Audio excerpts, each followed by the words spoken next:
Olá! Nós vamos começar as nossas aulas práticas, mostrando os produtos, falando sobre as aplicações.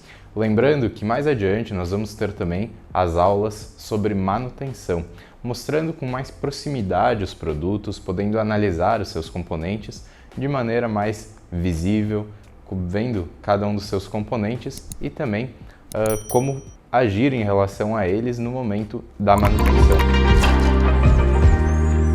Então, para começar, a gente vai falar sobre vapor. Nessa aula, nós vamos falar sobre componentes que são utilizados para controle de vapor.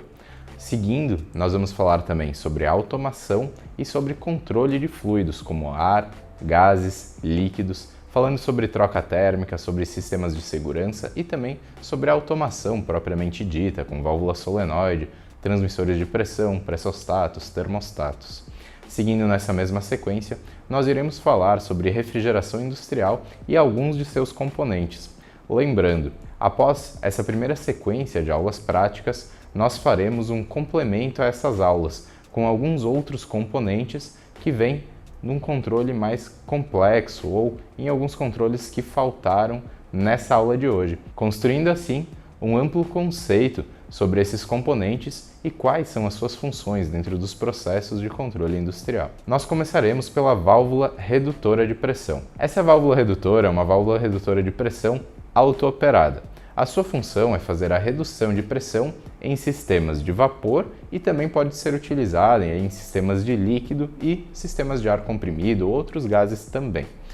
A instalação dessa válvula é bastante simples. Ela tem um tubo de comando e alívio que vai comandar a operação dela e um tubo de equilíbrio que é instalado no piloto da válvula com uma tomada posterior, similar a uma válvula redutora de pressão para uso em amônia, que é o exemplo da ICS com o piloto CVC, por exemplo. Então, a instalação dessa válvula, a gente vai desenhar para vocês uma estação padrão, para que a gente possa observar juntos. Nós começamos a instalação sempre pelo separador de umidade com o purgador. Após o separador de umidade, nós teremos o bypass com a válvula globo, aeroglobo, que falaremos a seguir. Nós temos válvulas de bloqueio. Eu não vou desenhar as conexões, mas nós temos nipples, uniões, enfim. Válvula de bloqueio, filtro, a válvula redutora de pressão, uma segunda válvula de bloqueio e a tomada aqui para o bypass. Tanto na entrada quanto na saída, nós vamos instalar manômetros para fazer o controle visual dessa pressão, ou a inspeção, melhor dizendo, e a tomada de vapor dessa válvula será nesta mesma tomada. Então aqui nós temos uma estação redutora de pressão padrão, com a válvula redutora de pressão central, duas válvulas de bloqueio, uma antes e uma depois para fazer manutenção nessa válvula e trabalhar pelo bypass, e um filtro Y de tela que nós falaremos a seguir também. Na entrada, o vapor vai passar pelo separador de umidade e nas suas aletas o processo de expansão dele vai fazer com que haja um gotejamento. Esse gotejamento vai fazer com que o condensado escoe pela parte inferior do separador, retornando pela rede de retorno de condensado, como nós falamos anteriormente, e somente o vapor seco, somente o vapor na fase gasosa vai entrar aqui na nossa estação redutora. Passando pelo bypass fechado, ele vai manter pressurizada essa linha, seguindo para a válvula redutora. Na válvula redutora de pressão vai ser feita a modulação da pressão, então a pressão de entrada, vamos supor, de 10 bar, vai ser reduzida para 5 bar para alimentar ali equipamentos, enfim, sistemas, linhas, trocadores de calor, que a gente vai falar posteriormente também. Então, aqui uma estação padrão. Outros tipos de estação que podem ser montadas. Nós temos a estação em série. Então, como é que funciona uma estação de padrão em série? Uma estação de padrão em série é uma estação redutora de pressão que vai fazer uma redução em duas etapas. Então, quando é uma redução muito brusca de pressão, por exemplo, 10 para 1 bar, esse processo, se fosse feito só com uma válvula, ele pode ser feito só que essa válvula vai trabalhar num regime crítico. Então, a gente faz esse processo em série. Nós fazemos esse processo, por exemplo, inicialmente com uma válvula, fazendo a redução de 10 para 5 ou 4, e a segunda válvula de 4 para 1 bar, tendo como produto final 1 bar de pressão reduzida de vapor no nosso processo. A estação em série, ela segue o mesmo fundamento da estação que eu desenhei anteriormente, ou ela pode ser feita com as duas válvulas, uma logo após a outra, ou duas estações. É indiferente, você pode fazer 2 quadros de válvulas separados, ou em um mesmo quadro você pode ter as duas válvulas. Então, por exemplo, você reduziria aqui de 10 para 4. Inclusive é importante lembrar que quando a gente reduz a pressão do vapor, ele naturalmente aumenta o seu volume. E dessa forma, a gente precisa aumentar a tubulação de saída da primeira válvula e trabalhar com uma válvula maior na saída dela, corretamente dimensionada, que por sua vez também vai aumentar a sua saída, trabalhando com uma válvula de bloqueio, enfim, uma tubulação de bitola maior. Por exemplo, se essa válvula for de 1 polegada, possivelmente essa segunda válvula vai ser de 2 ou 2,5 e essa terceira válvula vai ser de 3 ou 4 polegadas, seguindo assim as boas práticas de velocidade e controle de vapor. Então essa seria uma estação em série, fazendo a redução em escala, como eu expliquei, por exemplo, reduzindo de 10 para 4 e de 4 para 1, mantendo as válvulas no seu melhor formato de uso e na sua melhor vida útil. Outro modelo de estação redutora de pressão é em paralelo. Estações redutoras de pressão em paralelo funcionam da seguinte forma. Você pode fazer uma aplicação aqui conhecida como split range. O split range ele vai fazer com que a válvula menor funcione quando o processo demanda uma menor carga de vapor, acionando a válvula de maior bitola somente quando for necessário. Por exemplo, nós temos uma graxaria com diversos digestores. Eventualmente, em algum momento do dia, esses digestores trabalham em carga máxima, então eles precisam ter uma entrega muito grande de vapor, eles têm um consumo muito grande de vapor, naturalmente precisam dessa entrega. Então, nós trabalhamos com duas válvulas e as duas válvulas vão estar ajustadas nas pressões corretas para que isso aconteça de forma automática, mecânica e automática. Então, uma das válvulas, a válvula menor, ela vai fazer a primeira entrega de vapor, então ela vai fazer a primeira redução. A segunda válvula vai ser acionada mecanicamente através do controle por pressão quando a pressão cair e ela tiver a real necessidade de entrar assumindo aí o seu papel e injetando mais vapor nesse processo. Então aqui, por exemplo, nós teríamos uma válvula que é a válvula de serviço, a válvula que mais trabalha de 2,5 polegadas e uma válvula de 4 polegadas atuando somente quando fosse necessário.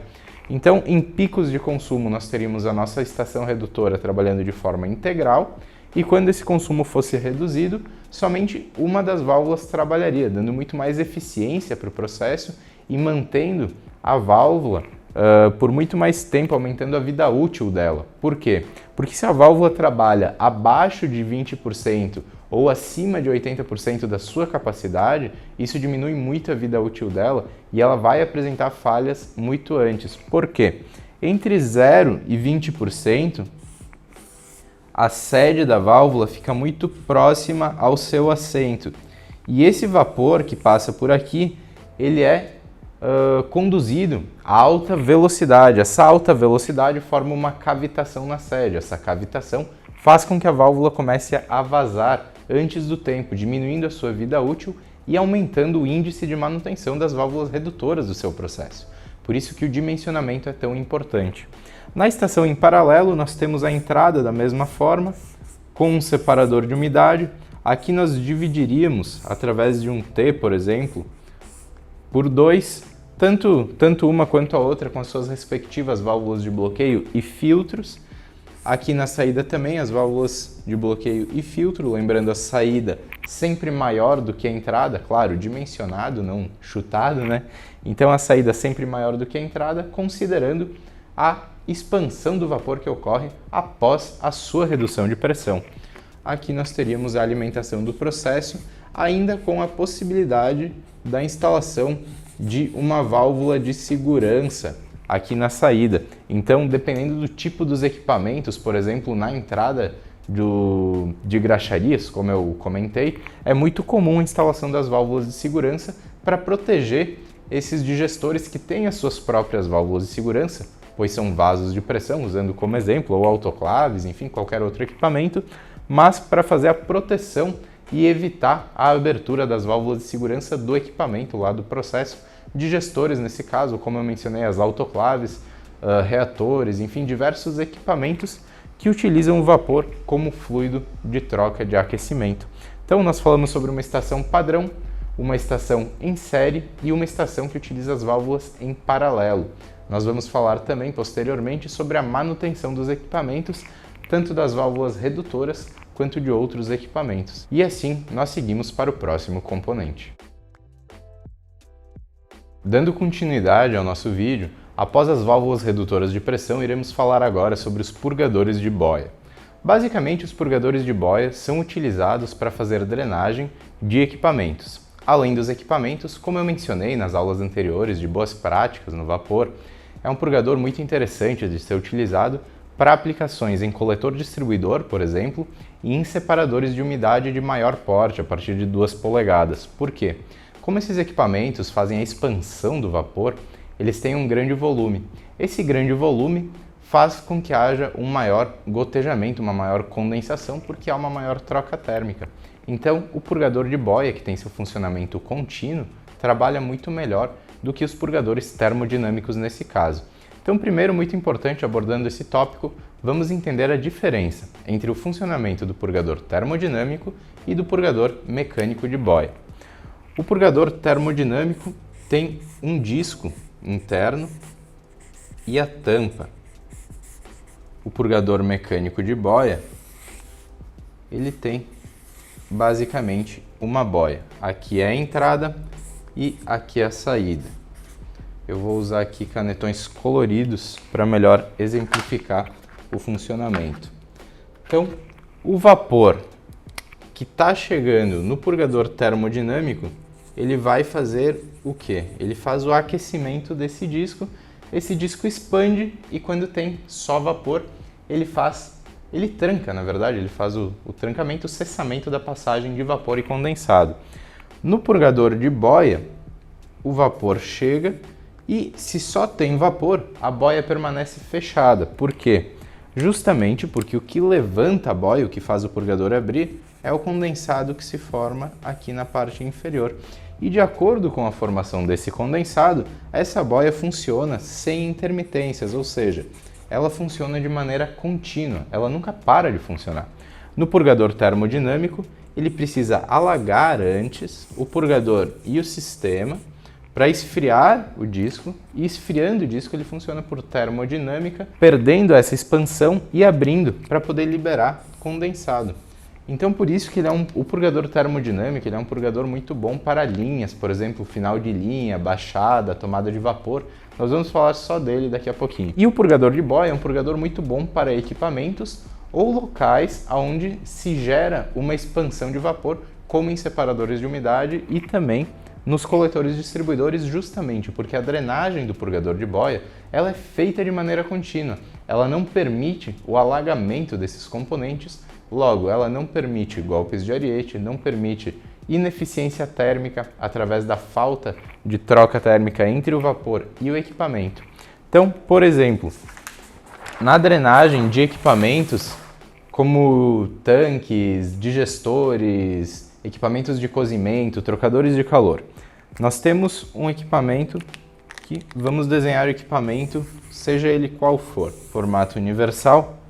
Na parte superior do equipamento, nós vamos ter a alimentação de vapor, então o vapor sempre é alimentado pela parte superior. Na camisa, serpentina, placas, se for o caso de um trocador, ou seja lá o que for, nós temos o vapor, porque ele é mais leve, ele é quente, a tendência dele é permanecer em cima. E na parte de baixo, mais pesado e frio, nós temos o condensado. Se nós tivermos um purgador termodinâmico, como foi falado, aqui na saída de condensado, o que vai acontecer?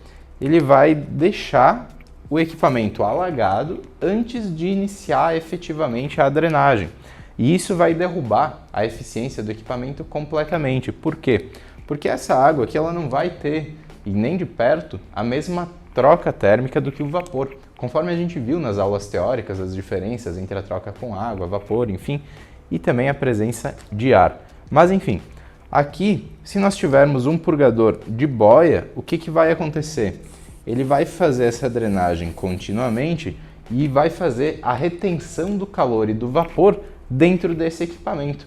Isso resulta em menos manutenção, mais eficiência e velocidade no processo e, principalmente, uma melhor qualidade de produto. Digamos que você tenha um produto alimentício, uma bebida, enfim, se você tiver essa troca térmica feita com essa inconsistência, a qualidade do produto final certamente vai ser pior. E se você tiver uma troca mais consistente, você vai ter um produto final muito melhor, com muito maior qualidade, porque ele foi cozido, enfim, foi pasteurizado, ou seja lá qual for o seu processo, com muito mais eficiência e estabilidade. E uma coisa que eu sempre falo aqui, a estabilidade dentro dos processos térmicos, ela é fundamental para a qualidade do produto e também para o controle e manutenção dos equipamentos, que certamente o controle fica mais fácil e a manutenção fica menos frequente, sendo o processo mais estável. Ele gera menos golpes, menos choques térmicos, golpes de ariete, todos aqueles problemas ocasionados tanto no aquecimento quanto na refrigeração industrial. Agora falando sobre produtos, nós temos aqui 3 tipos de purgadores de boia. Esse primeiro purgador é um purgador com eliminador de vapor preso. O purgador de boia com eliminador de vapor preso é para uso em sistemas, por exemplo, cilindros de secadoras de papel, onde tem um pescador e ele precisa fazer uma sucção daquele vapor, daquele condensado, enfim, para poder fazer a drenagem. Então o eliminador de vapor preso nada mais é do que um pequeno vazamento que vai permitir com que haja essa sucção para dentro do purgador e ele possa fazer a drenagem desse condensado.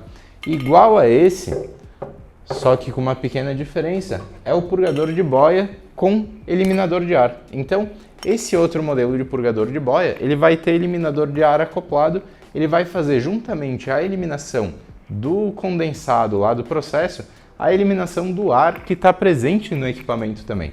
Então, sendo muito efetivo para drenagem e controle, como eu disse, para retenção do vapor dentro do equipamento e para estabilidade do processo. Aqui atrás nós temos um purgador de boia de alta vazão. Então, ele é um purgador de boia para vazões maiores. Esse purgador que eu mostrei anteriormente, azul, ele é utilizado em processos de menor vazão, então ele é fabricado aí de meia até 1 polegada, e o purgador de alta vazão, ele é fabricado de 1 até 2 polegadas, enfim, chegando a algumas aplicações a ter purgadores flangeados, purgadores de boia flangeados aí de 2,5, 3 polegadas também, purgadores maiores. Outros tipos de purgador de boia também são fabricados, purgadores de boia dupla, purgadores purgobombas, enfim, mas são purgadores para aplicações bem mais específicas. Também, como princípio de funcionamento por boia, nós temos a boia de retorno de condensado. Para redes de retorno de condensado com baixa pressão, onde a caldeira está num nível acima e a rede de condensado não tem pressão suficiente para retornar esse condensado para a caldeira, nós temos essas boias de retorno de condensado que são alimentadas com vapor e a sua boia interna vai ter o mesmo princípio de funcionamento, baixando e fazendo com que esse condensado presente e acumulado dentro da boia seja pressurizado e enviado ao retorno de condensado e sucessivamente à caldeira. A instalação de purgadores de boia é bastante simples. Então, uma estação de drenagem ela é feita da seguinte maneira. Aqui nós temos alguns componentes. 2 válvulas de bloqueio, sempre para quando for necessário uma eventual manutenção. Nós podemos ter aqui também um bypass. Nesse caso, o bypass pode ser feito com válvula esfera. Então, se for um processo que tiver uma necessidade muito grande de nunca parar, você pode fazer um bypass porque aí basta bloquear o purgador e trabalhar através do bypass em caso de uma necessidade de manutenção ou troca urgente, enfim. Um filtro Y, um filtro de tela. Muitas pessoas me perguntam, eu tenho um filtro na entrada de vapor, por que eu vou botar um filtro na saída também? Porque dentro do equipamento, eventualmente, com o tempo, podem se desprender também sólidos, partículas da tubulação, de solda, enfim, dependendo de qual for o equipamento, ou até pedaços de gachetas, vedações, e isso pode fazer com que haja a danificação do purgador. Então é importante nós termos filtros de tela, tanto na alimentação quanto na drenagem. Aqui depois a gente tem uma válvula de retenção. Essa válvula de retenção tanto pode ser uma válvula convencional de retenção, tipo disco ou com rosca, que nós vamos falar daqui a pouquinho, como um visor retentor de fluxo, que eu particularmente indico muito para estações de drenagem, porque a partir desse visor de fluxo, você além de ter a função de retenção, você vai ter a função de visualização, então você pode fazer inspeções visuais dos seus equipamentos, do seu sistema de drenagem e, consequentemente, do seu sistema de vapor. Por quê? A forma como a sua drenagem está se comportando reflete naturalmente o seu sistema de vapor. Então você vai ter as informações para entender o seu processo a partir dessa simples medida. Por que precisa ter válvula de retenção depois do purgador de boia? Basicamente porque o purgador de boia está ligado numa rede de retorno de condensado. E essa rede de retorno de condensado está acima dele e exerce uma contrapressão no purgador.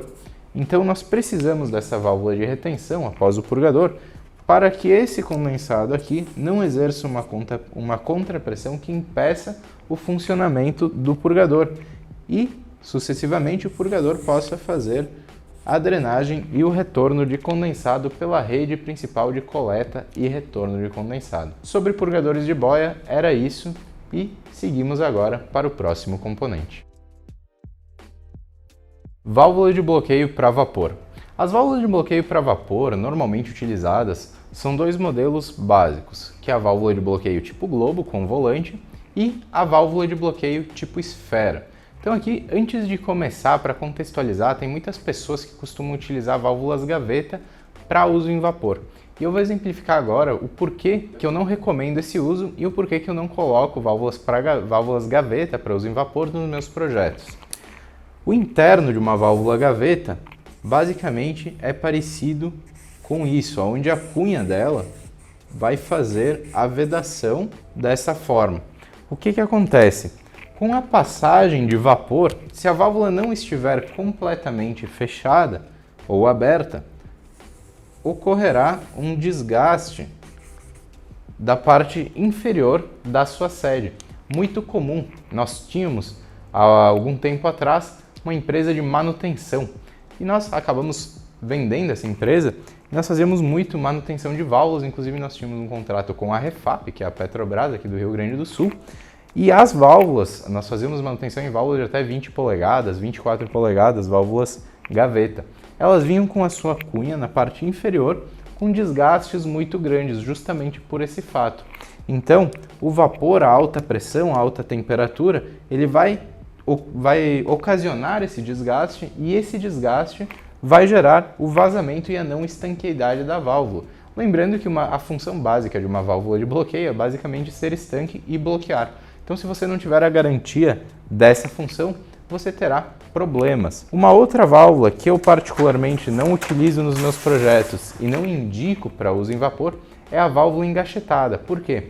Porque a válvula engachetada ela tem uma gacheta para vedação da sua haste e essa gacheta naturalmente vai ser desgastada. Essa gacheta apresentando desgastes, ela vai ter também vazamentos. Nós falamos sobre o custo do vapor, o cálculo do custo do vapor, o quanto custa um desperdício de vapor, mesmo que seja num furinho de 1/8. Então, essas válvulas em coletores distribuidores, por exemplo, e no processo, vazando periodicamente, diariamente, às vezes durante meses, elas vão representar um custo muito grande de desperdício de vapor na sua planta. Então, muitas vezes a gente coloca a caldeira nova, faz diversos esforços, enfim, e não resolve o problema. Por quê? Porque o vapor está sendo mal conduzido e mal controlado na planta. Então a gente indica sempre a instalação de válvulas de bloqueio do tipo globo com fole metálico como essa que está aqui na minha mão.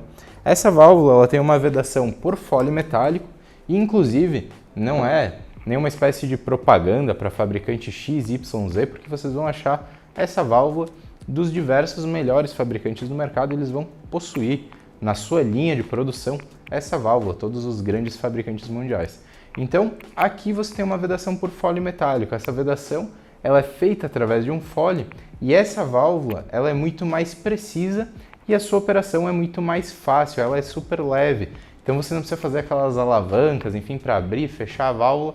Ela tem uma fluidez muito maior do seu funcionamento e da sua regulagem. Por isso que ela é uma válvula muito utilizada em bypass, por exemplo. Se você tem uma estação redutora, como nós falamos antes, e vai fazer um bypass ou até mesmo uma estação controladora, como uma válvula modulante, você pode estar utilizando essa válvula, porque eventualmente, se você tiver um problema na válvula principal da sua estação e precisar trabalhar de forma manual, através dos seus manômetros, dos seus controles, você pode estar utilizando essa válvula e fazendo uma regulagem. Claro, você não pode trabalhar só com ela, mas você pode utilizar ela durante o período de manutenção ou durante o período de substituição da válvula principal. Nos coletores distribuidores, de igual forma, é uma válvula que vai funcionar muito bem, porque ela não vai ter aquele vazamento externo, então você vai ter, além da garantia do fechamento, da abertura integral da válvula e do seu melhor funcionamento, você não vai ter aquele vazamento que vai custar dinheiro e muitas vezes até segurança, com algum operador, enfim, alguém da produção podendo passar por aí, se queimar e gerar ainda um passivo para a sua empresa. Nós temos também as válvulas tipo esfera padrão. Lembrando, eu peguei equipamentos de pequenas bitolas, porque seria difícil fazer uma gravação com equipamentos muito grandes. Mas aqui a gente pode ver uma válvula esfera comum de meia polegada, tripartida. As válvulas esfera, elas são fornecidas bipartida, tripartida e monobloco. Normalmente as válvulas monobloco, como essa daqui, são utilizadas para descarga de fundo de caldeiras. Essa, no caso, é uma válvula manual. A única diferença dela para a válvula automática é que ela teria um atuador pneumático em cima.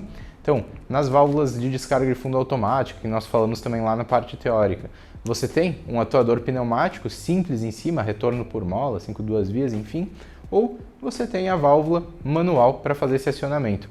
A válvula bipartida normalmente é utilizada em bitolas maiores, aí acima de 2 polegadas, 2, 3, 4, 6 polegadas, muito utilizada em estações redutoras de pressão, por exemplo. E as válvulas tripartida, com rosca, enfim, conexão padrão, são usadas normalmente aí em aplicações, diversas estações. Eu me refiro sempre até 2 polegadas, mais ou menos, é um bom uso para esse tipo de válvula. Acima de 2 polegadas, já é o ideal você ir para válvulas flangeadas, fazer um outro tipo de instalação. Abaixo de 2 polegadas, você pode utilizar estações rosqueadas muito tranquilamente. Eu utilizo esse padrão nos meus projetos e venho obtendo ótimos resultados nos últimos 15 anos, enfim. Então você pode utilizar esse padrão que você certamente vai ter ótimos resultados. A vedação das válvulas normalmente é feita ou com teflon comum, que suporta até 180 graus, PTFE, padrão, normal, ou com uma vedação com ligas de grafite, ligas especiais para suportar aí mais do que 200 graus.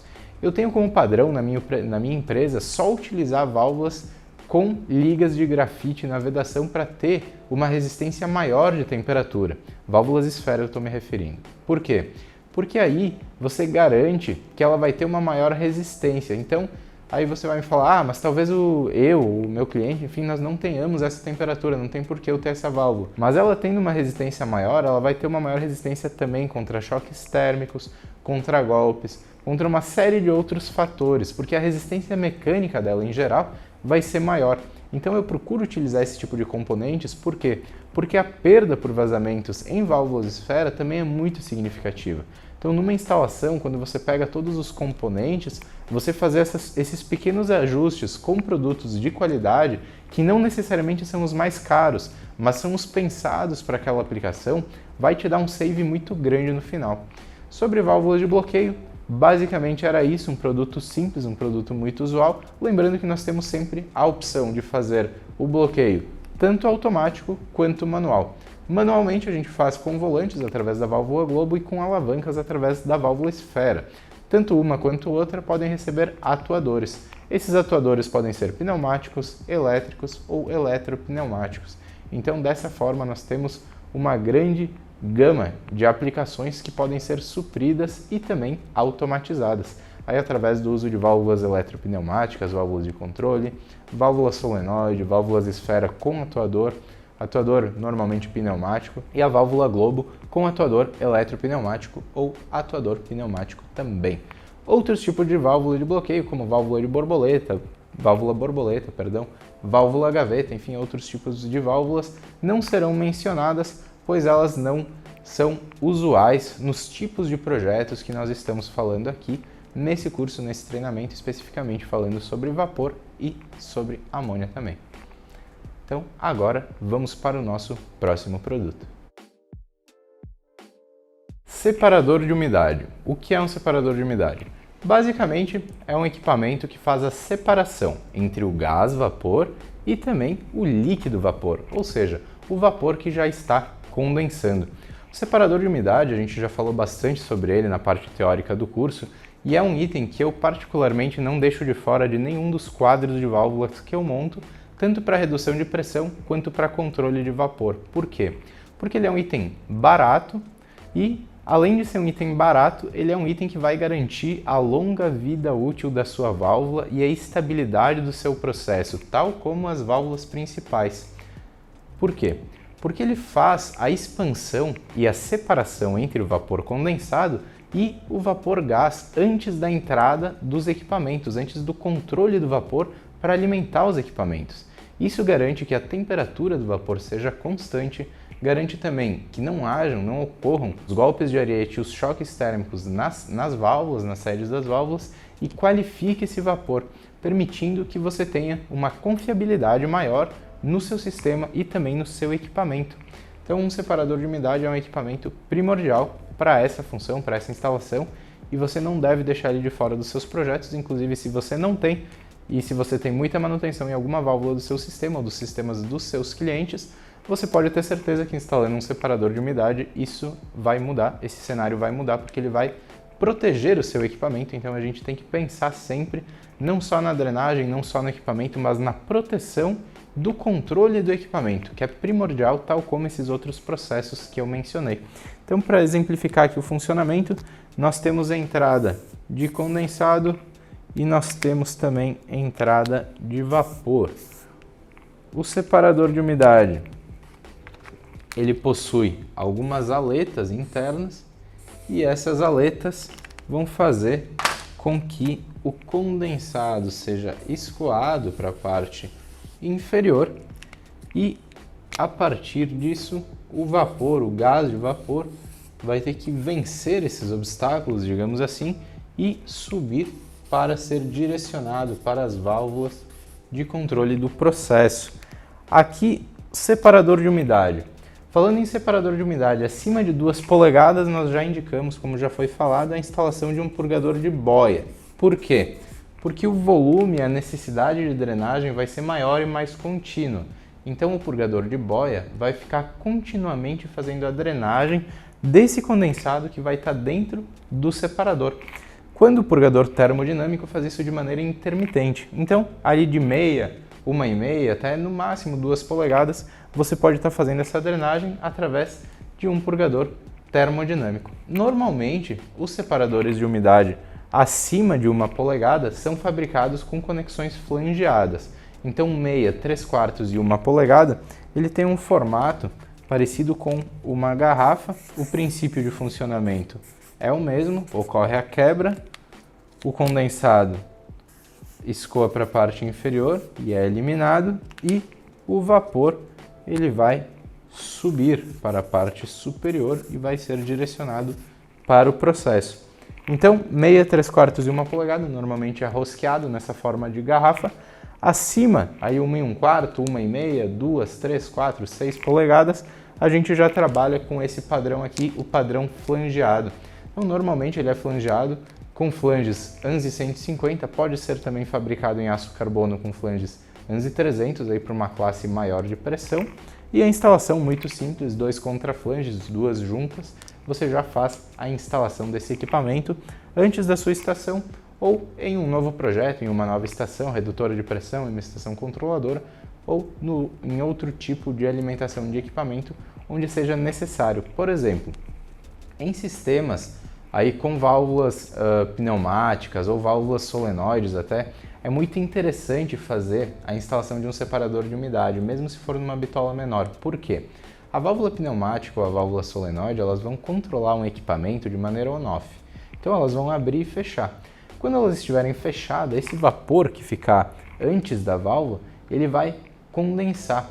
E essa condensação é muito interessante você fazer o seu sistema pensando em um separador para que ela possa ser direcionada para esse separador e que ele fique constantemente qualificando o vapor que alimenta esses equipamentos. Dessa forma, você vai proteger as suas válvulas solenoides, as suas válvulas pneumáticas e ter um processo mais longo. Nas válvulas modulantes nem se fala da importância da qualificação na entrada do vapor que alimenta essas válvulas. A válvula vai estar sempre fazendo a modulação, então ela vai estar sempre trabalhando sob pressão.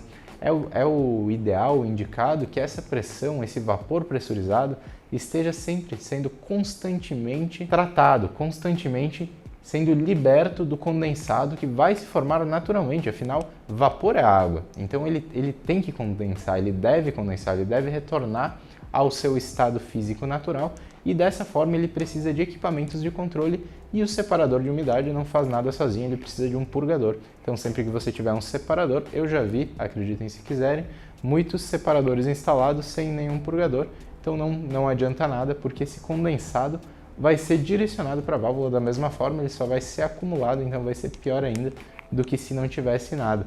Então embaixo do separador, e sempre que você tiver purgador, você ter os visores retentores de fluxo vai te permitir verificar o funcionamento. Falando nisso, nós vamos seguir agora com os acessórios para serem utilizados tanto para purgadores quanto para linhas. Dando continuidade à nossa aula, agora nós vamos falar sobre os acessórios para uso em vapor.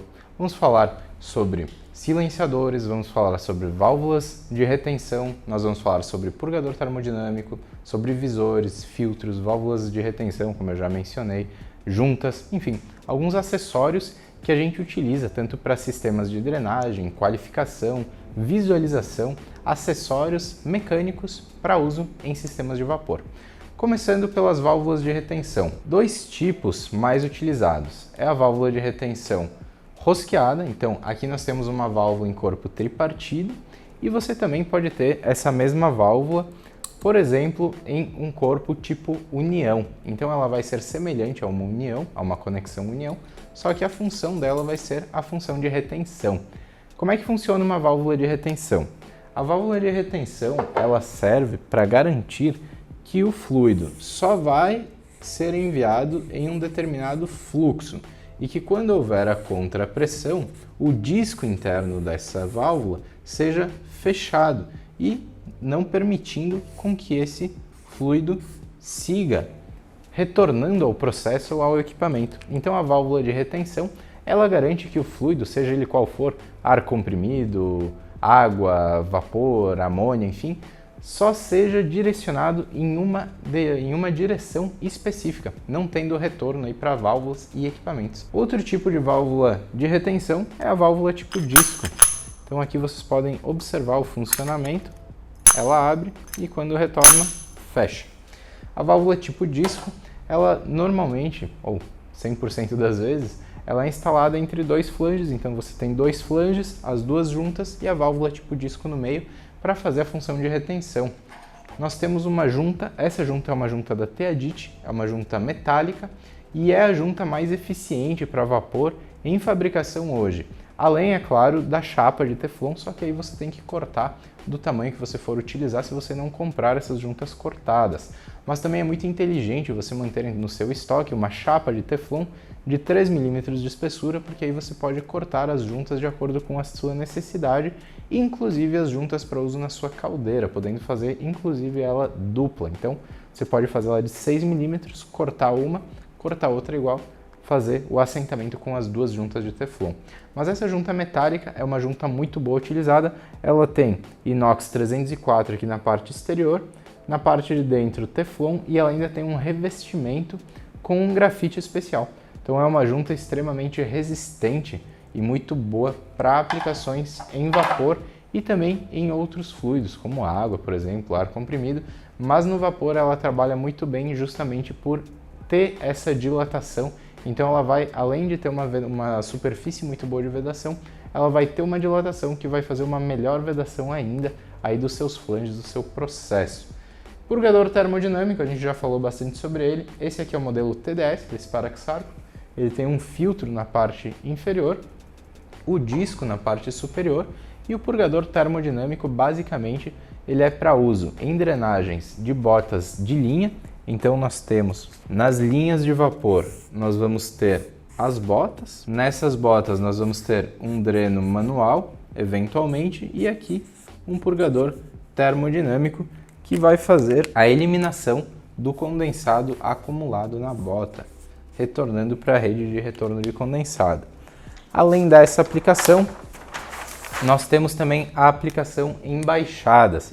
Então, por exemplo, a gente tem que alimentar um equipamento que está aqui na parte inferior. Nós vamos fazer uma tomada sempre por cima da linha de vapor e aqui nós vamos alimentar esse equipamento. Só que por mais que a gente faça a tomada na parte superior, onde nós só captamos o vapor e não o líquido, que vai permanecer na parte inferior do tubo da linha principal, quando esse vapor chegar aqui, principalmente de acordo com a modulação da válvula, ele permanecer aqui, ele naturalmente vai condensar. E essa condensação precisa ser eliminada para não entrar aqui na nossa válvula, não danificar a nossa válvula, e também para que nós evitemos a entrada dela no nosso equipamento. Então ela vai ser eliminada aqui através da instalação de um purgador termodinâmico que, por sua vez, vai retornar da mesma forma ao processo, ao retorno de condensado. Lembrando, no equipamento já é ao contrário, a drenagem deve ser contínua por um purgador de boia, como nós falamos anteriormente, retornando da mesma forma aí para o retorno de condensado, retornando para o retorno de condensado esse condensado que vai sendo eliminado. Agora nós temos os acessórios, como eu falei anteriormente, um visor retentor de fluxo. Então esse visor vai garantir que a gente possa ter a visualização da drenagem. Naquele momento ele pode ser instalado tanto em purgadores de boia quanto termodinâmicos. Lembrando, o purgador termodinâmico faz a sua própria retenção, então ele não precisa de válvula de retenção, mas o purgador de boia precisa. Então nessas instalações, através desse visor, desse tubinho de borosilicato, você vai poder estar fazendo a inspeção visual da drenagem do seu equipamento, do seu processo. Existem visores de linha também. Esse aqui é um típico visor de linha sem retenção, de janela simples. Então você pode instalar ele tanto na sua linha de vapor quanto na sua linha de condensado para ter uma inspeção visual. E existem também os de janela dupla, como esse daqui. Você pode observar aqui, eu vou abrir ele para que vocês possam estar observando as duas janelas. Aqui nós temos uma janela, outra janela, então você consegue fazer uma visualização completa dos seus processos. Temos também filtros Y. Aí, filtros Y são fabricados em uma infinidade de material, com uma infinidade de telas, mas o padrão é em aço carbono com uma tela de 0,8 mm em aço inox. Esse filtro Y que está na minha mão tem uma tela em aço inox e o seu corpo também é em aço inox, com uma tela de 0,8 mm. Todos os filtros Y têm esse bujão na parte inferior e ele não serve para nada, ele serve para ser aberto e limpo. Então, um planejamento, uma inspeção periódica nos filtros do seu sistema, tanto os da linha de vapor, da alimentação, de controle, quanto do sistema de drenagem, vai garantir o bom funcionamento e a longa vida útil dos seus equipamentos. Por quê? Porque o filtro Y basicamente é instalado justamente para manter esses equipamentos com funcionamento, utilizando fluidos limpos e não trancando as sedes, não obstruindo o funcionamento dos equipamentos. Nós temos aqui também um silenciador. Esse silenciador ele é utilizado em descargas. Normalmente, descargas de vapor é menos comum, muito mais em descargas de ar comprimido, mas em descargas de autoclaves, por exemplo, de alguns equipamentos, ele é utilizado também em vapor. Ele tem uma trama de aço inoxidável dentro, uma entrada, uma saída, ele vai fazer essa descarga para a atmosfera reduzindo o nível de ruído da descarga. Então, lembrando, você não pode de maneira alguma instalar esse tipo de equipamento na saída de válvulas de segurança sem fazer um estudo muito grande acerca do seu processo e do seu equipamento. Foram instalados na Braskem, se eu não estou enganado, silenciadores em descargas de fundo de válvulas. Eles não são totalmente proibidos, mas o estudo deve ser feito de uma maneira muito profunda para que isso possa ser executado. Não podem ser instalados dispositivos de bloqueio, mas dispositivos silenciadores, sim. Aqui um quebra-vácuo muito instalado na parte superior de grandes filtros sanitários, por exemplo, para fazer a quebra do vácuo que pode ser gerado rompendo o elemento, e também em alguns equipamentos como tanques, autoclaves, tanques encamisados, enfim, para fazer essa função de quebra do vácuo que pode ser gerado a partir do sistema. Basicamente, sobre acessórios, nessa primeira parte nós destacamos isso, e agora na segunda parte nós vamos falar sobre os acessórios de medição e controle dos sistemas de vapor.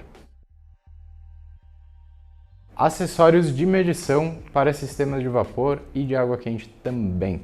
E também, claro, de outros fluidos industriais, a gente sempre deixa isso aberto, porque você pode utilizar, por exemplo, em sistemas de óleo, esses mesmos dispositivos, em sistemas de ar comprimido, outros gases e outros líquidos também. Nós vamos começar falando dos manômetros.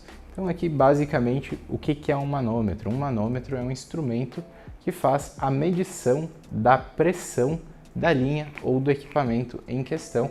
Eles são fornecidos em diversos tamanhos, em diversas bitolas de conexão, em diversos materiais. Os mais comuns são os em aço inox, com caixa em aço inox, e também totalmente em aço inox, com conexões em aço inox, aço carbono e latão ou bronze. Então eles vão ter um visor, normalmente esse visor é de 4 polegadas, nesse caso a rosca é de meia polegada. Para o visor de 2,5 polegadas, a rosca é de 1/4. Essas são as duas medidas mais comuns. E esses manômetros eles são instalados nas tubulações, nas estações redutoras, enfim, nos equipamentos, utilizando tubo sifão. Por quê? Qual que é a função de um tubo sifão?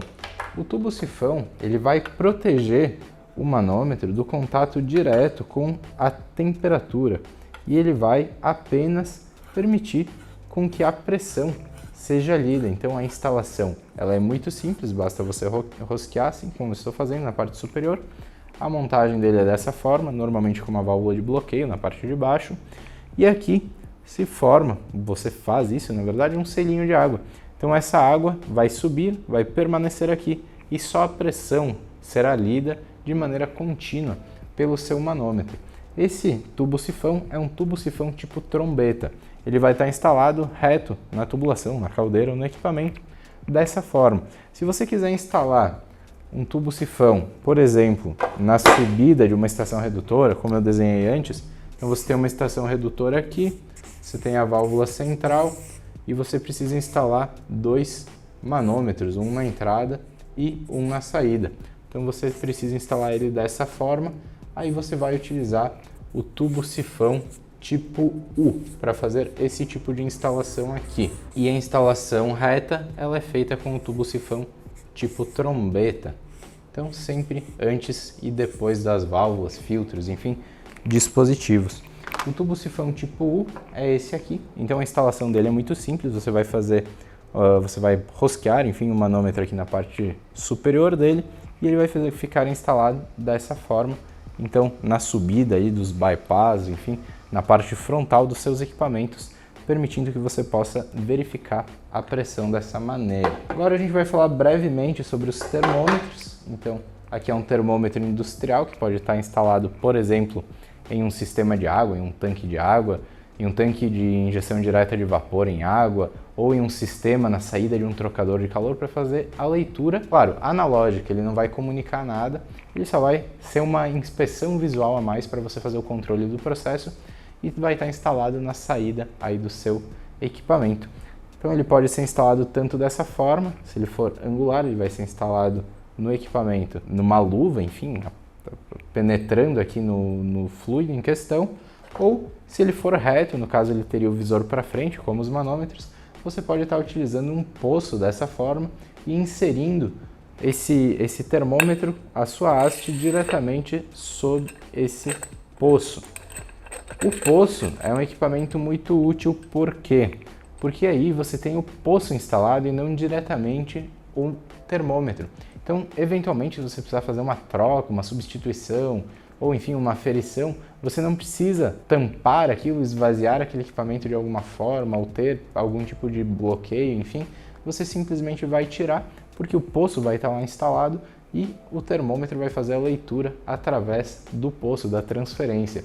Isso não vai dar diferença na prática entre a temperatura lida pelo termômetro e se fosse direta no fluido e também com o poço. A temperatura vai ficar padronizada, vai ser a mesma e você vai poder utilizar esse equipamento com muita facilidade. Então lembrando, para manômetros e também para pressostatos e outros equipamentos como transmissores de pressão instalado em caldeiras, instalado em sistema de vapor, o uso do tubo sifão para fazer essa proteção que eu comentei é primordial. Então era isso. Esses são os acessórios para medição de temperatura e também para um controle, uma inspeção visual do seu processo. Vamos seguir agora com a válvula redutora de pressão de ação direta, para uso nos pontos de consumo. Válvula redutora de pressão de ação direta. Essa aqui é uma válvula redutora de pressão de ação direta. Por que ação direta? Porque ela não é uma válvula auto-operada, pilotada por piloto, por exemplo, piloto já inserido no processo, pneumático, elétrico, enfim. Ela tem a própria operação dela aqui dentro do corpo, através de uma mola, de uma sede, onde vai ser feita a compressão e o ajuste da pressão de saída. Quais são os prós e os contras dessa válvula? A válvula de ação direta tem uma baixa vazão, então ela é para uso em pequenos equipamentos, como em serpentinas, de pequenos tanques ou camisas mesmo, enfim. É para uso em equipamentos que consomem aí no máximo 400, 300, 400 kg por hora de vapor. Se a pressão de entrada dessa válvula variar, naturalmente, por ser feita a regulagem através de uma mola, a pressão de saída vai ter grandes variações também. Então, se você não tem um processo muito estável, é uma válvula que não vai ter uma grande função no seu processo, porque com a variação da entrada, ela varia a saída também e não vai ter uma precisão no controle. Mas é uma válvula muito boa para processos que não têm essa necessidade tão grande de precisão. Como eu falei ali na entrada de serpentinas, na entrada de pequenos tanques, pequenos equipamentos, você consegue fazer um controle local com essa válvula mesmo. A instalação da válvula de ação direta, ela é muito parecida com a instalação da válvula auto-operada que nós falamos antes. Mas como ela é fornecida em meia, 3/4 e 1 polegada, você faz uma estação completamente rosqueada. Então agora eu vou desenhar para vocês como ficaria uma estação nesse formato.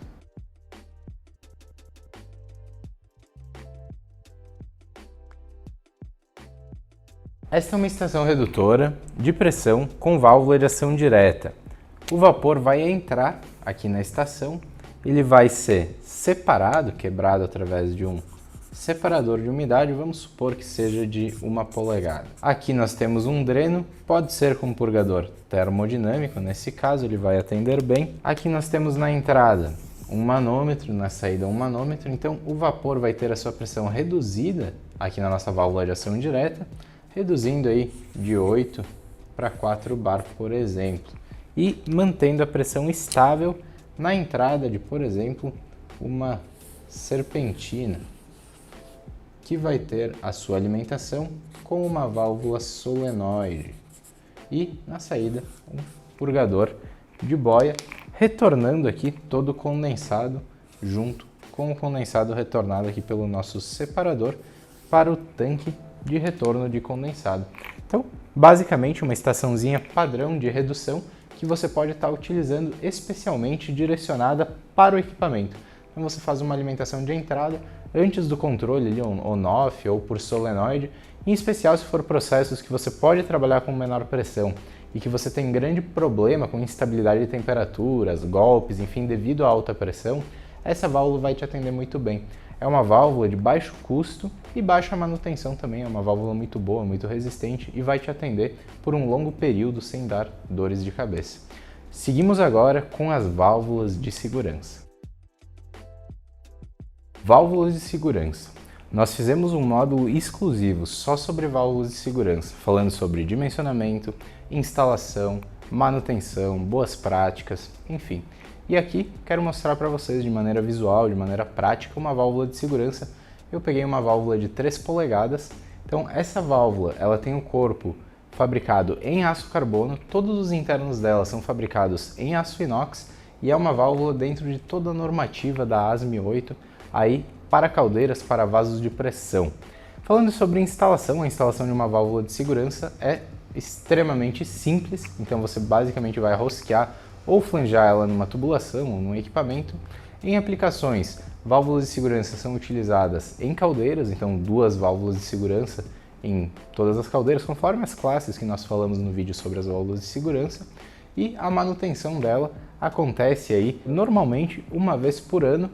Claro, se ela não vazar muito antes disso, se ela não estiver com vazamento e você tem que antecipar, mas a calibração anual dela conforme a NR13 para a maioria das caldeiras é a calibração indicada e a certificação por um engenheiro. Aqui na válvula eu vou destacar basicamente essas informações que eu falei do corpo, a importância da calibração e principalmente a importância da documentação e da calibração e da manutenção feita por empresas que são especialistas nisso. Eu bato muito nesse ponto. A minha empresa, ela não fornece esse serviço, mas existem empresas em todo o Brasil muito boas para fazer esse tipo de trabalho. E eu vejo que é um mercado que muitas vezes cai muito naquela questão preço. Mas ele faz mais barato. É uma questão recorrente, a gente sabe disso dentro da indústria. Mas a importância da calibração bem feita numa válvula de segurança pode salvar tanto a sua planta quanto muitas vidas.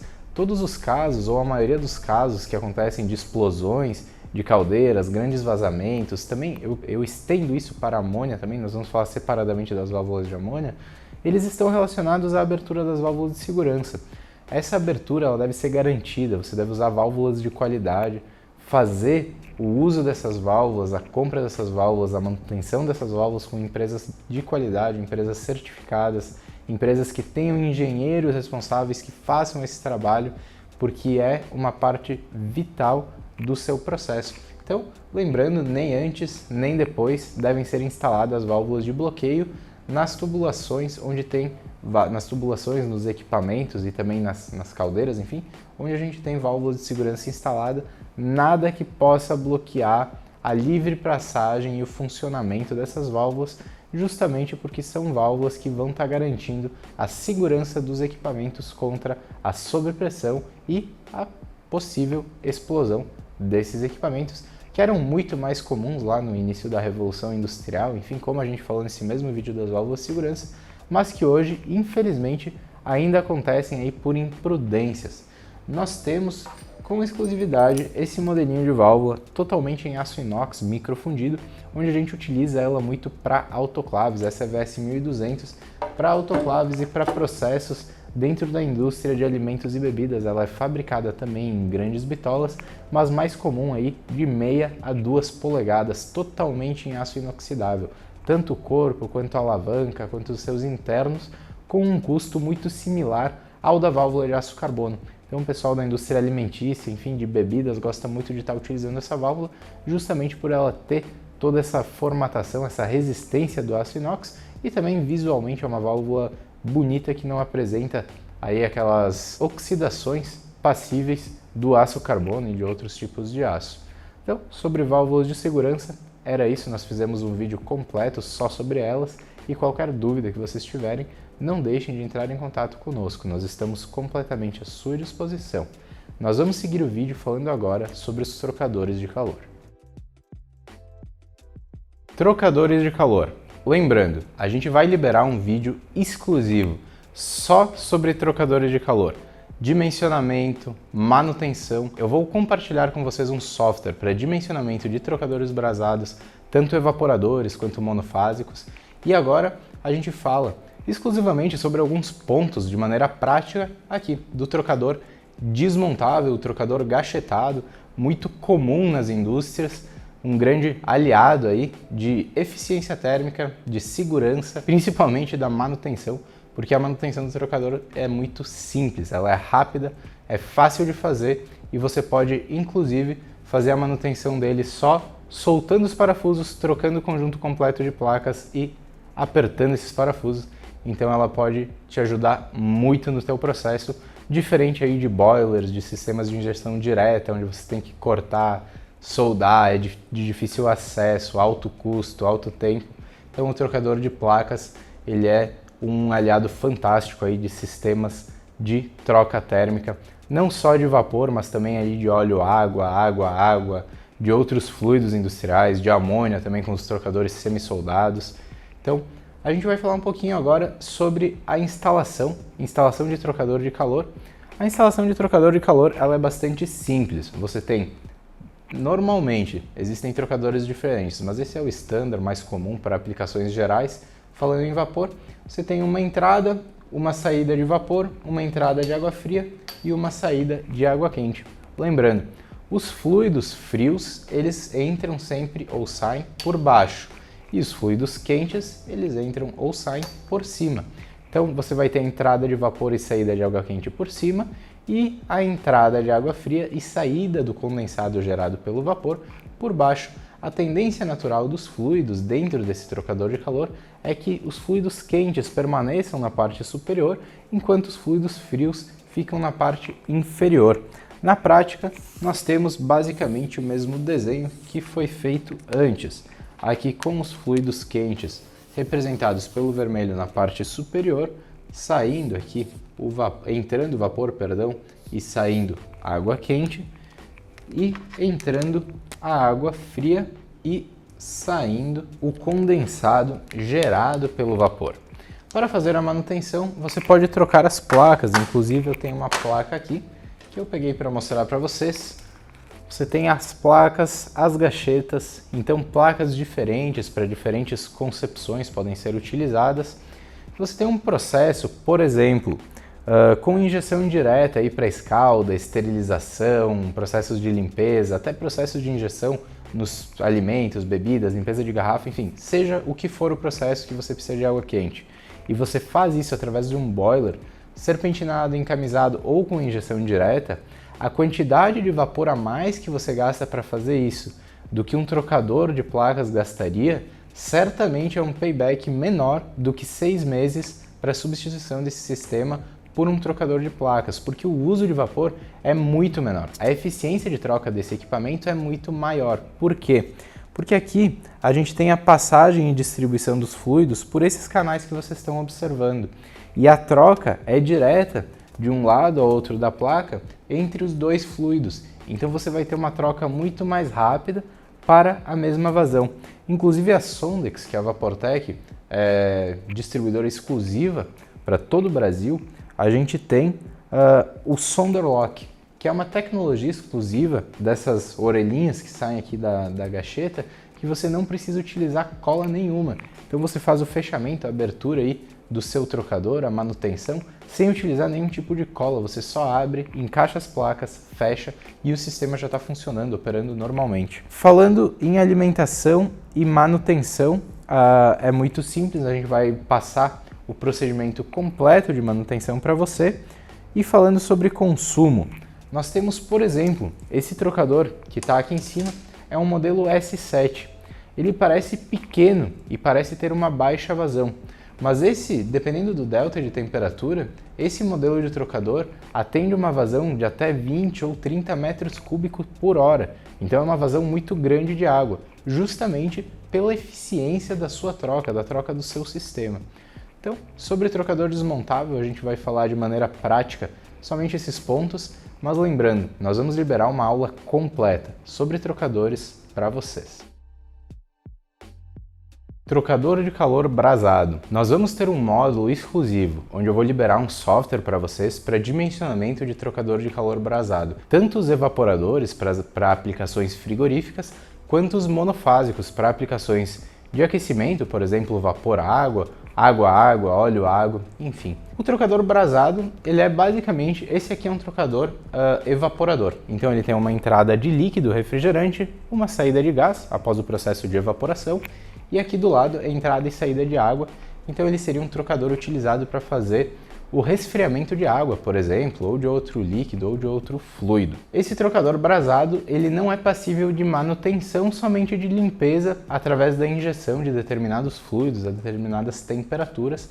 Ele é um trocador selado, então ele é um trocador lacrado, e nesse trocador você vai fazer a troca térmica, tal como no trocador de placas desmontáveis, o trocador gachetado, e ele vai ter uma alta eficiência de troca. Então, numa área muito pequena, você consegue ter uma vazão muito grande, uma eficiência muito grande. Normalmente é um trocador mais utilizado para aplicações menores, como chillers, por exemplo, em injetoras de plástico. Ele é utilizado muito para fazer o resfriamento da água, em sistemas hidráulicos. Por exemplo, eu já vendi grandes projetos para Tramontina, para WEG, para fazer resfriamento local de óleo. Então faz um controle da temperatura de óleo através da alimentação de óleo e de água no trocador. Ele faz a troca entre esses dois fluidos e mantém a temperatura do óleo constante para manter, melhor dizendo, as propriedades de lubrificação desse óleo. Então o trocador brasado muitas vezes pode ser utilizado em diversas aplicações. Ele pode inclusive ser utilizado em aplicações com amônia, fazendo o resfriamento do óleo do compressor e também outras aplicações dentro do processo. O trocador brasado é muito fácil de ser dimensionado, vocês vão ver isso, e basicamente aí para fazer controle de trocador. Como é que é feito? O controle do trocador ele vai ser feito aí com sensor de temperatura ou transmissor de temperatura, sensor ou controlador de pressão, válvulas on-off. Você pode utilizar válvulas pneumáticas ou válvula solenoide ou uma válvula eletropneumática, por exemplo, para fazer um controle modulante, se esse for o caso. A drenagem dele, se for no caso de vapor-água, você deve estar fazendo com um purgador mecânico de boia, como nós falamos anteriormente. Na parte da água, você basicamente vai fazer a circulação através de uma bombinha de circulação e você vai direcionar essa água quente fazendo seu controle através de um sensor ou transmissor de temperatura, como eu falei. Então, entrada, saída, muito simples. Você entra com água fria, sai com água quente, entra com vapor, sai com condensado. E aí, se você tem outros fluidos, por exemplo, água e óleo, você entra com a água fria para resfriar o óleo e com o óleo quente, sai com o óleo resfriado e com a água quente após ter absorvido essa caloria que foi liberada ali pelo óleo. Lembrando, sempre a troca térmica ocorre com o corpo quente cedendo a sua caloria para o corpo frio, independente do fluido, independente do processo. O princípio da termodinâmica, o princípio da troca térmica é esse. O corpo quente cede a sua caloria para o corpo frio, seja ar, seja gás, seja líquido, seja óleo, seja qual for a sua aplicação. Nós falaremos agora sobre ultrafiltração de vapor e processos. Nós vamos falar agora sobre ultrafiltração de vapor, ar estéril e processos. Então, nós vamos falar de maneira simples, básica, focando até mais nos processos de gases do que os processos líquidos. Mas lembrando que a Vaportec é distribuidora exclusiva da alemã Donaldson no Brasil e que nós possuímos toda a linha para filtração de líquidos. Então a gente pega aí desde a parte alimentícia, passando pela parte de injeção de líquidos dentro de farmacêutica, química, enfim, a gente tem um grande know-how desse tipo de aplicação. Falando aqui sobre gases e vapores que estão mais no foco do nosso treinamento, nós temos, para começar, a carcaça do filtro sanitário. Ela é muito simples, uma entrada, uma saída. Aqui a gente vai acoplar o elemento, esse tipo de elemento, ele vai ser acoplado aqui. E essa aqui é a instalação. Obviamente ele não fica aberto, ele fica fechado com a sua respectiva tampa. A tampa, que é a parte de cima, ela tem uma união sanitária e essa espécie de copo que vai fazer o fechamento associado a esse equipamento. Ela fica nesse formato de instalação. Então, o vapor, começando pela filtragem de vapor. Esse aqui é um elemento de aço inox sinterizado. O elemento de aço inox sinterizado ele é fornecido em 1 micra, 5 micras, que é o mais comumente utilizado, e 25 micras. Esse elemento faz a filtração sanitária, culinária do vapor para injeção, por exemplo, ali em queijos, em ricoteiras, em processos alimentícios, a gente tem uma aplicação em frigoríficos que é feita nas patas, nos cascos de bois, de animais, enfim. Então, diversas aplicações de injeção de vapor diretamente em alimentos ou em recipientes de alimentos para limpeza de garrafas, esterilização de tampas no envase de sucos, enfim, tem uma infinidade de aplicações para esse tipo de filtro. E ele é utilizado para fazer essa purificação fazer essa sanitarização do vapor antes da injeção aí nos produtos e nos processos. Quando a necessidade do vapor ou do ar ela é microbiológica e muito utilizada em processos, por exemplo, de secagem de carcaças em frigoríficos, de injeção em sistemas de leite, laticínios, em leite em pó, a gente tem o filtro que é o tipo plissado, de alta vazão. Esse filtro aqui é um filtro microbiológico, ele vai ter uma taxa de retenção de 0,2 micras. Lembrando, uma micra é 1 milímetro dividido em 1000 partes. Uma parte desse 1 milímetro dividido por 1000 é uma micra. Então esse filtro tem 0,2 micras. Obviamente é imperceptível ao olho humano a furação e por isso ela tem uma taxa de retenção microbiológica. Nesse tipo de filtro é muito comum a instalação de purgadores na parte de baixo, purgadores de baixa vazão, para não gerar arraste, normalmente purgadores termodinâmicos, e na parte de cima um eliminador de ar ou um quebra-vácuo.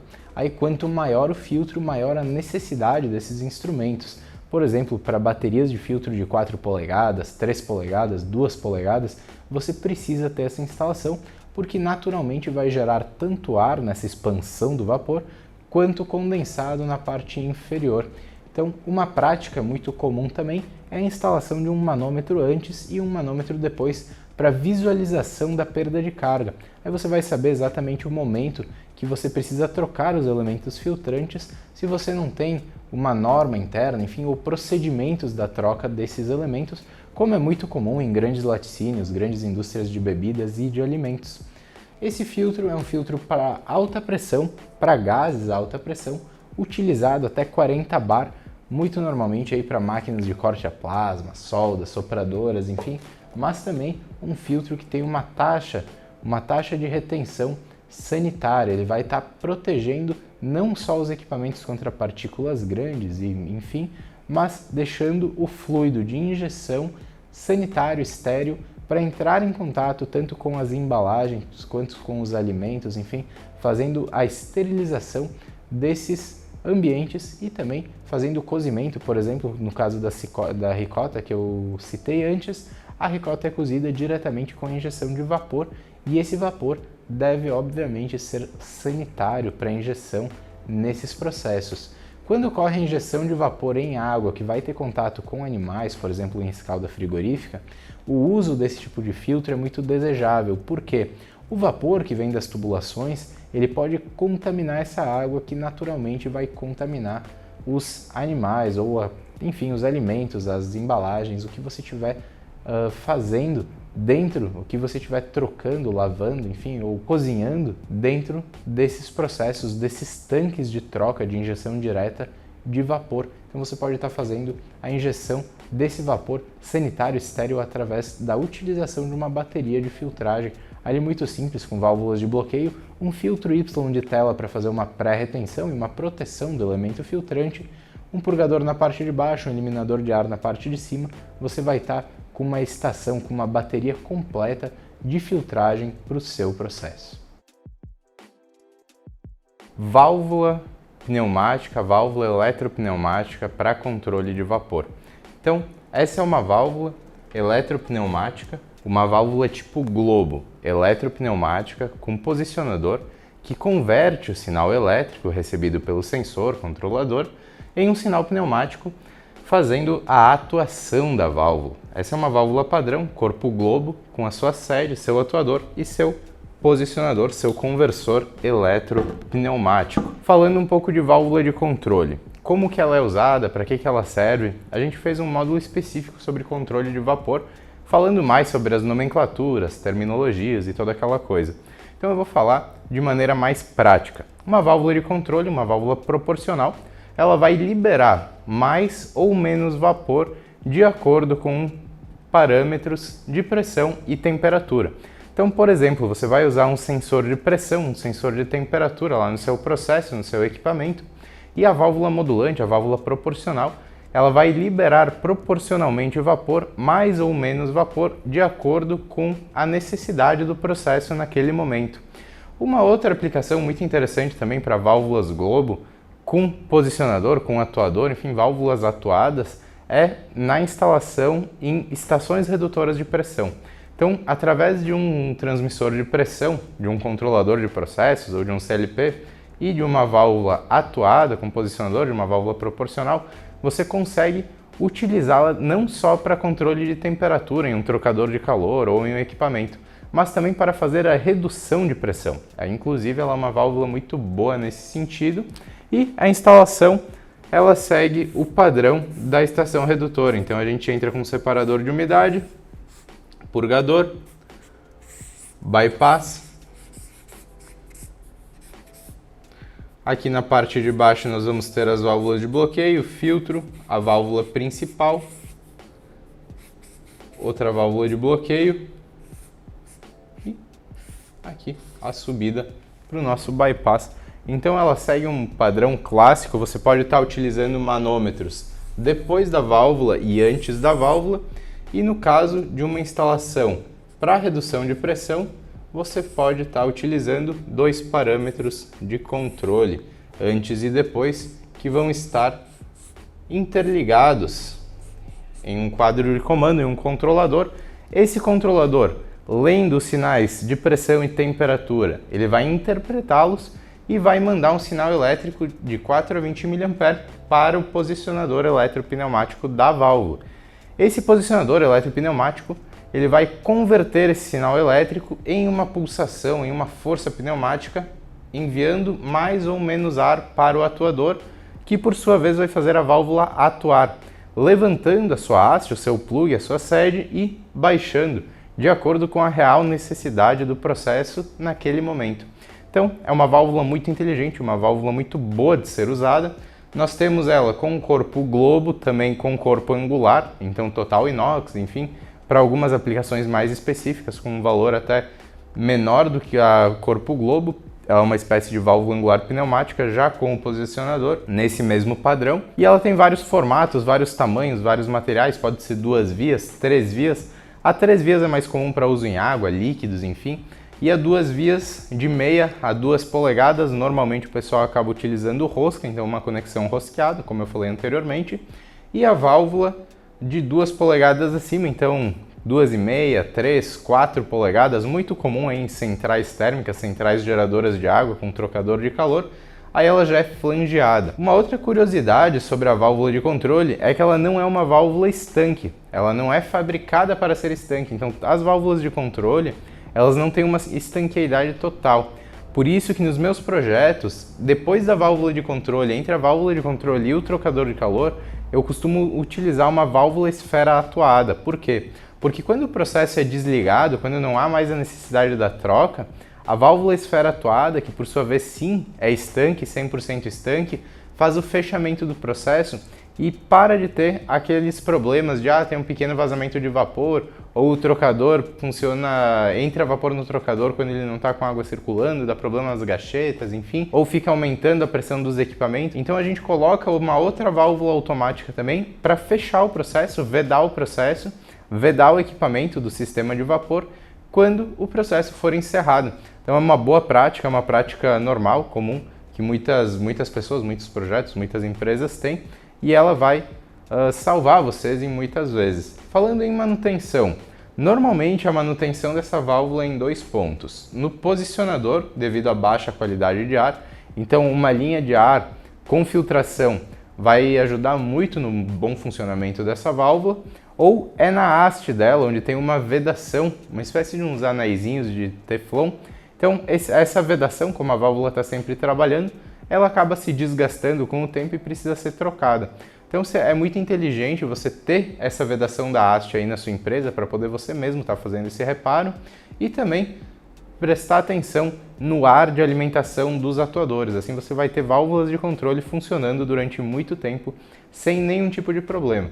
Lembrando que as válvulas de controle elas têm uma variação de 1 grau para mais ou para menos, então a variação de temperatura delas no processo é muito baixa justamente por ela funcionar proporcionalmente de acordo com a necessidade e cumprir exatamente o seu papel de controle. É uma válvula muito boa, ela tem sim um valor agregado, mas ela transfere muito da sua qualidade para o produto.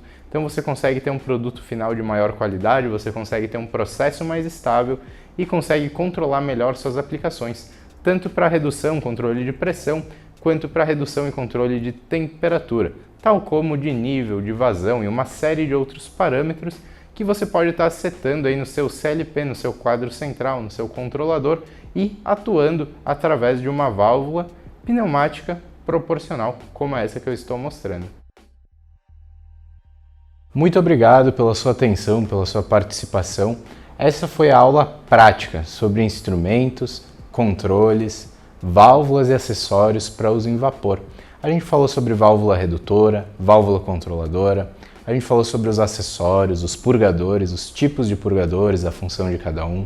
Nós falamos sobre trocador brasado, trocador de placas, nós falamos sobre válvulas de segurança e nós queremos lembrar que cada um desses processos, cada um desses equipamentos, a gente fez aulas práticas, a gente vai fazer e vai liberar também outras aulas práticas e aulas teóricas, então com captura de telas, apresentações. O intuito dessa aula de hoje foi só mostrar para vocês visualmente, dando uma experiência palpável.